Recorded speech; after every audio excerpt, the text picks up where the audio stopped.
জগন্নাথ বিশ্ববিদ্যালয়ের আন্দোলনরত শিক্ষার্থীদের স্লোগানে এখনো উত্তাল রাজপথ। রক্তচক্ষু দেখিয়ে দাবিকে থামানো যাবে না স্লোগানে কাঁপছে গোটা এলাকা। উপদেষ্টাদের আশ্বাসের পরও সারা রাত ঘরে ফেরেননি তারা। অবস্থান নেন রাজধানীর কাকরাইল সড়কে প্রধান উপদেষ্টার বাসভবনের সামনে। জানান, দাবি আদায় না হওয়া পর্যন্ত তাদের অবরোধ কর্মসূচি চলবে।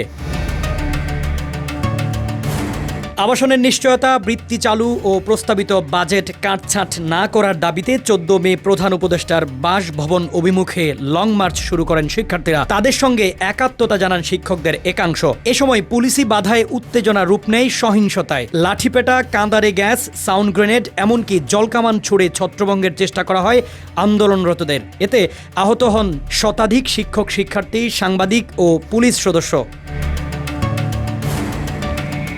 মধ্যরাতে শিক্ষার্থীদের সঙ্গে আলোচনার জন্য যমুনার সামনে আসেন তথ্য উপদেষ্টা মাহফুজ আলম। ভিসি ও বিশ্ববিদ্যালয়ের শিক্ষকদের নিয়ে উপস্থিত শিক্ষার্থীদের সঙ্গে কথা বলার চেষ্টা করেন তিনি। তবে এক পর্যায়ে ভিড়ের মধ্য থেকে তার দিকে বোতল ছুঁড়ে মারলে মাথায় আঘাত পান মাহফুজ। কথা অসমাপ্ত রেখেই সরে আসেন তিনি।